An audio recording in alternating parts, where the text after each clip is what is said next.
कहानी की शुरुआत होती है थाईलैंड के मार्शल आर्ट टेंपल से, जहां हम टोंग पो नाम के फाइटर को देखते हैं। टोंग पो इतना स्ट्रॉन्ग था कि महज कुछ ही वार में वो पत्थर की मूर्ति के टुकड़े कर देता था।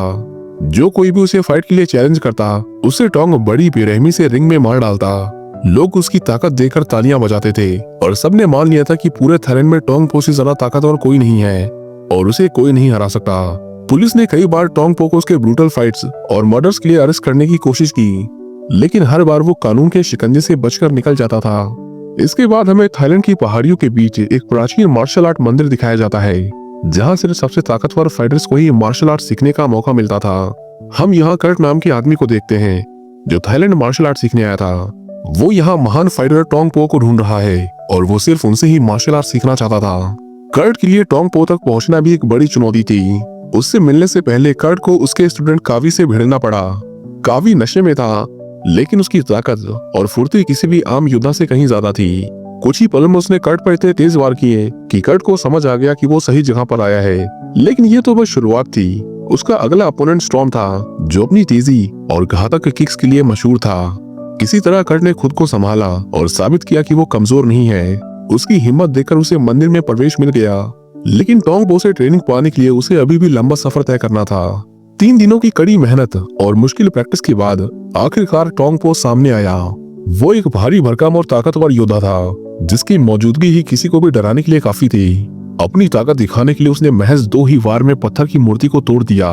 ये देखकर कर्ट को एहसास हो गया कि उसकी शक्ति आम इंसान से कहीं ज्यादा है। अब असली मुकाबले शुरू हुए। सभी स्टूडेंट अपनी ताकत और हुनर दिखाने लगे। हर कोई अपनी पूरी जान लगाकर लड़ रहा था, क्योंकि टोंग का स्टूडेंट बनने का मौका सिर्फ कुछ ही लोगों को मिलने वाला था। लेकिन कर्ट के दिमाग में कुछ और ही चल रहा था। रात के अंधेरे में जब बाकी फाइटर्स अपने कमरे में सो रहे थे, कर्ट धीरे धीरे मंदिर में आगे बढ़ा। उसके हाथ में हथियार था और आंखों में बदले की आग चल रही थी।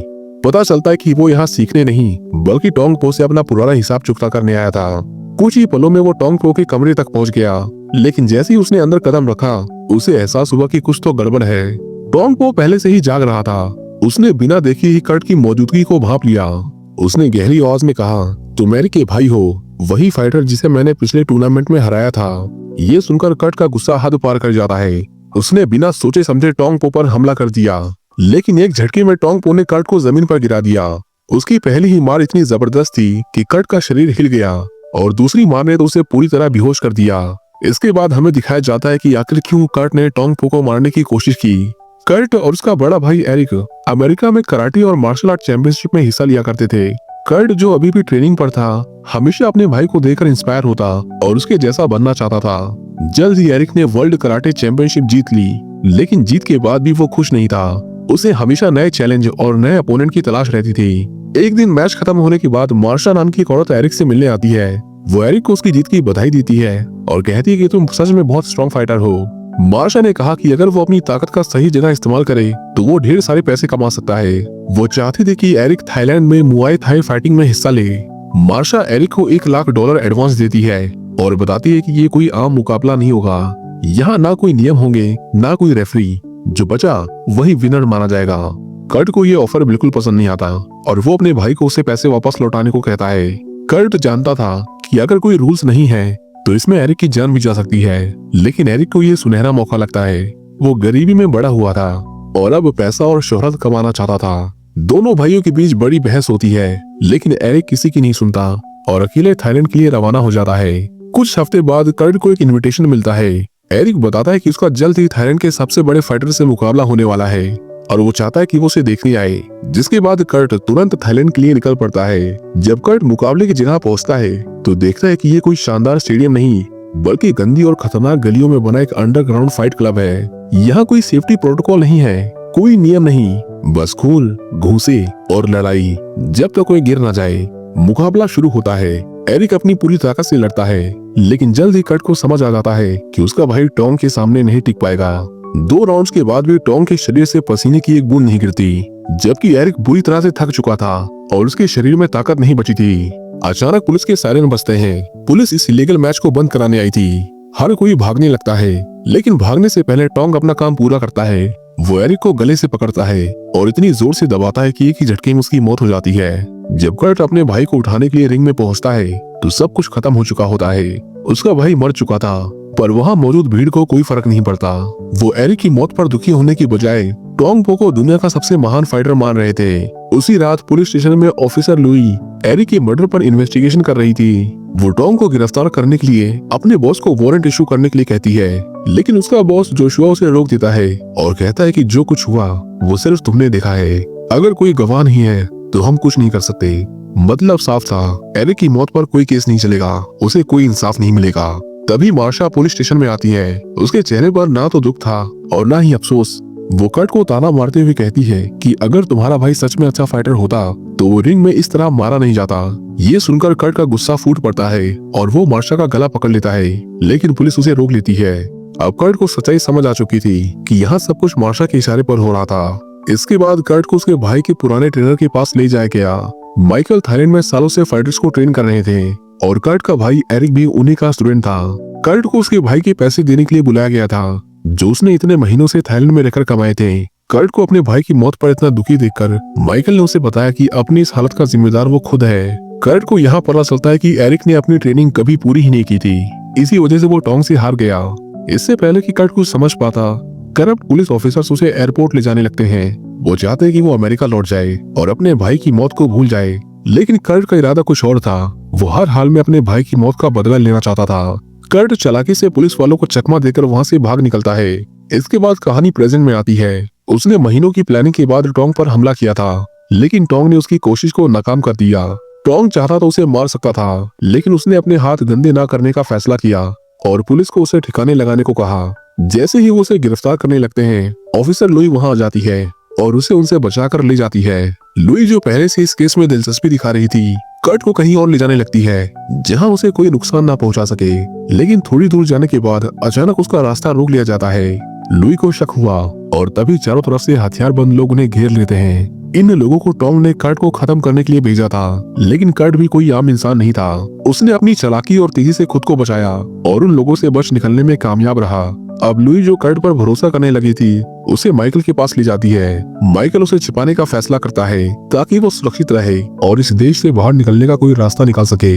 लेकिन कर्ट के दिमाग में सिर्फ एक ही चीज चल रही थी और वो था अपने भाई की मौत का बदला।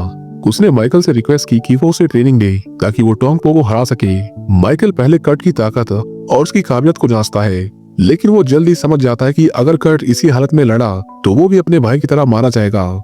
लेकिन कर्ट भी हार मानने वालों में से नहीं था। वो हर चोट को बर्दाश्त करता रहा। माइकल को आखिरकार कर्ट को ट्रेनिंग देने के लिए हाँ करनी पड़ी। अब बस एक ही उम्मीद थी कि माइकल उसे महान मुआय थाई किक सिखा सके जिससे वो टोंग को हरा पाए। अगली सुबह से ही कर्ट की ट्रेनिंग शुरू हो जाती है। जल्द ही उसे पता चल जाता है कि एक महान मुआय थाई फाइटर बनना आसान नहीं है। माइकल उसे एक पल के लिए भी आराम नहीं करने देता। उसकी दिन रात कड़ी मेहनत और ट्रेनिंग चलती रहती है। कई हफ्ते बीत जाते हैं और धीरे धीरे कर्ट मजबूत और फुर्तीला होने लगता है। एक दिन पहली बार वो माइकल पर कुछ वार करने में सफल होता है, जिससे ये साफ हो जाता है कि वो जल्द ही टोंग पो से फाइट करने के लिए तैयार हो जाएगा। माइकल कर्ट को एक फाइट क्लब में ले जाता है। यहाँ आने से पहले माइकल ने कर्ट से कहा था कि उसे सिर्फ दूसरों की फाइट देखनी है, लेकिन ये एक झूठ था। जैसे ही वे वहाँ पहुँचते हैं, कर्ट का नाम फाइट करने के लिए पुकारा जाता है। कर्ट चौंक जाता है और माइकल से पूछता है कि आपने ऐसा क्यों किया, जिसका माइकल हंसकर जवाब देता है कि स्ट्रीट फाइट कहीं भी कभी भी हो सकती है। तुम्हें असली स्ट्रीट फाइटिंग सीखनी होगी और हमेशा तैयार रहना होगा। वो कर्ट से ये भी कहता है कि आज तुम जो यहाँ पैसे जीतोगे उससे तुम्हें मेरी ट्रेनिंग की फीस भरनी होगी। अब कर्ट के पास कोई रास्ता नहीं था, उसे रिंग में उतरना ही पड़ा।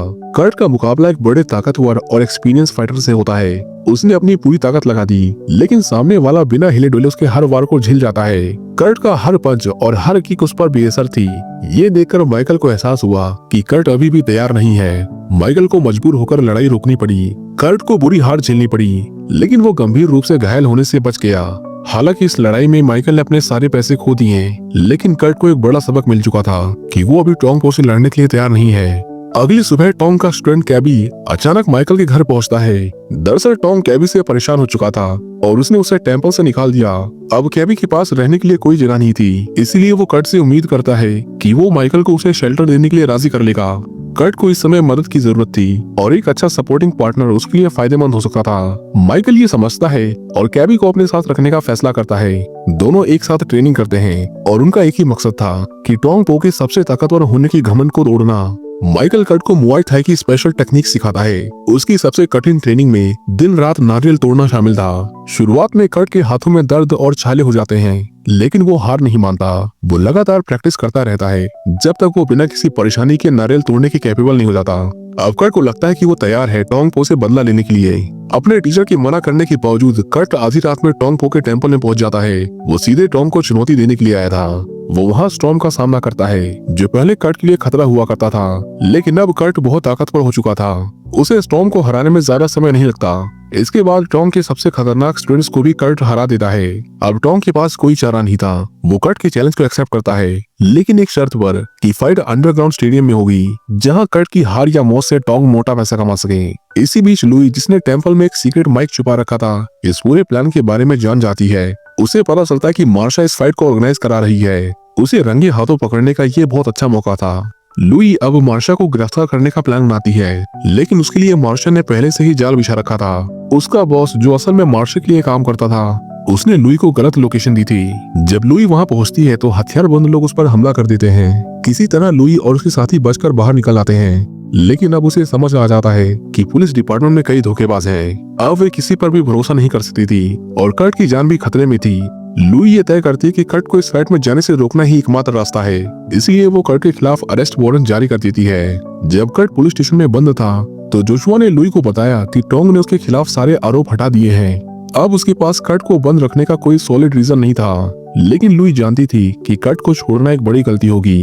वो कहती है कि अब वो करप्शन के केस पे इन्वेस्टिगेशन कर रही है और कानून उसे किसी भी अक्यूज को 24 घंटे तक हिरासत में रोकने की इजाजत देता है। जोशुआ और लुई में बहस शुरू हो जाती है, लेकिन कर्ट और माइकल ये मौका हाथ से नहीं जाने देते। वो गार्ड को चकमा देकर खुद को वहाँ से बाहर निकाल लेते हैं। उधर मार्शा ने भी अपनी चाल चल दी थी। उसने अपने आदमियों को भेजकर कर्ट को ढूंढकर लाने को कहा, लेकिन उनके ढूंढने से पहले ही कर्ट टाइम पर फाइट के लिए पहुंच गया। उसने तय कर लिया था कि वो अपने भाई के कातिल का बदला लेगा। जब कर्ट उसके सामने आता है तो टॉम उसे धमकी देता है कि वो भी अपने भाई की तरह मारा जाएगा, लेकिन उससे पहले वो उसे बुजदिली का एहसास कराएगा, क्योंकि उसने उसे मारने के लिए हथियार का इस्तेमाल किया था। फाइट शुरू होती है। पहले राउंड में केवल हाथापाई होती है, लेकिन जैसे मैच आगे बढ़ता है हथियारों का इस्तेमाल होने लगता है। कर्ट शुरुआत में पूरी तरह कॉन्फिडेंट था, लेकिन जैसे ही उसने टोंग पर हमला किया, उसे महसूस होता है कि उसके हर वार टोंग के लिए बस हल्की थपकी साबित हो रहे थे। टोंग उसके हमलों को अपनी खुली हथेलियों से ब्लॉक कर देता है और कर्ट का खून बहने लगता है। वो चाहता तो उसे चुटकियों में मार सकता था, लेकिन वो जानता था कि इस फाइट में कर्ट को और तंग करने से वो ज्यादा पैसा कमा सकता है। दूसरे राउंड में दोनों के हाथों में कांच के टुकड़े लगाए गए, जो इस लड़ाई को और खतरनाक बना देते हैं। सबसे पहले कर्ट को कांच से ढके हाथों से मार पड़ती है और उसका चेहरा खून से सन जाता है, लेकिन कर्ट हार नहीं मानता और किसी तरह टोंग के बगल में वार करता है। उसका ये वार गुस्से से भरे टोंग को और भी आक्रामक बना देता है और वो कर्ट को बुरी तरह पीटता है। वो उसे मार ही डालता, लेकिन मार्शा उसे इशारा करके थोड़ी देर और इंतजार करने को कहती है, क्योंकि उसका इतनी जल्दी मरना उनके लिए घाटे का सौदा होता। कुछ देर के लिए टोंग उस पर हमला रोक देता है। तीसरे राउंड में दोनों के पास तलवारें होती हैं और अब लड़ाई और भी खतरनाक हो जाती है। टोंग कर्ट को उसी तरह दबा देता है जैसे उसने उसके भाई को दबाया था। तभी मार्शा टोंग को इशारा करती है कि सबने अपनी बेट लगा दी है। अब समय आ गया था कि कर्ट को उसके भाई के पास भेज दिया जाए। इसी बीच पुलिस दरवाजे से अंदर आती है और लुई मार्शा को अरेस्ट कर लेती है, लेकिन पकड़े जाने के बाद भी मार्शा के चेहरे पर बेखौफी और घमंड बरकरार रहा, क्योंकि वो जानती थी कि वो जल्द ही रिहा हो जाएगी। लुई तुरंत फाइट को रोकने के लिए कहती है, लेकिन कर्ट रिक्वेस्ट करता है कि फाइट को मत रोको, ये मेरा आखिरी मौका है अपने भाई की मौत का बदला लेने का। जिसके बाद लुई चुपचाप पीछे हट जाती है। तीसरा और आखिरी राउंड शुरू होता है। इस बार मुकाबला और भी खतरनाक था। उन्हें फाइट के लिए डबल स्वॉर्ड्स दी जाती हैं, यानी इस लड़ाई में सिर्फ एक ही जिंदा बचेगा। चारों ओर तलवारों की टकराहट गूंजने लगती है। कर्ट पूरी ताकत से लड़ रहा था, लेकिन टोंग के वार बेहद तेज और घातक थे। कुछ ही देर में टोंग कर्ट को वैसे ही पकड़ लेता है जैसे उसने उसके भाई को दबोचा था। कर्ट अब मौत के करीब था, लेकिन तभी उसे अपने भाई की हार और माइकल की सिखाई फाइटिंग टेक्निक्स याद आती हैं। कर्ट एक स्पेशल मूव का इस्तेमाल करता है और खुद को टोंग की पकड़ से छुड़ा लेता है। इसके बाद बिना रुके वो मास्टर किक से टोंग पर हमला करता है। टोंग बुरी तरह घायल हो जाता है, लेकिन फिर भी कर्ट रुकता नहीं। वो लगातार वार करता जाता है और टोंग लड़खड़ाने लगता है। टोंग दीवार में फंसी तलवार निकालकर कर्ट को मारने की कोशिश करता है, लेकिन यही उसकी सबसे बड़ी गलती थी। कर्ट के हाथों पर कांच बंधे थे और वो पूरी ताकत से टोंग की गर्दन पर मुक्के मारता है। वो उस पर तब तक अटैक करता रहता है जब तक उसकी गर्दन की नसें फट नहीं जाती। जल्द ही टोंग का इतना खून बह जाता है कि वो बेसुध होकर गिर पड़ता है और उसकी मौत हो जाती है। कर्ट के बदले की आग अब शांत हो चुकी थी ये लड़ाई यहीं खत्म होती है। कर्ट और लुई एक साथ अमेरिका जाने का फैसला करते हैं, जहां वे अपनी नई जिंदगी की शुरुआत करेंगे। उधर माइकल भी अकेला नहीं था। उसने अपनी सारी सेविंग्स टोंगपो के खिलाफ दांव पर लगाई थी और उसकी हार से उसे उसकी लाइफ का सबसे बड़ा विनिंग प्राइज मिला। इसी के साथ ये कहानी यहीं खत्म हो जाती है।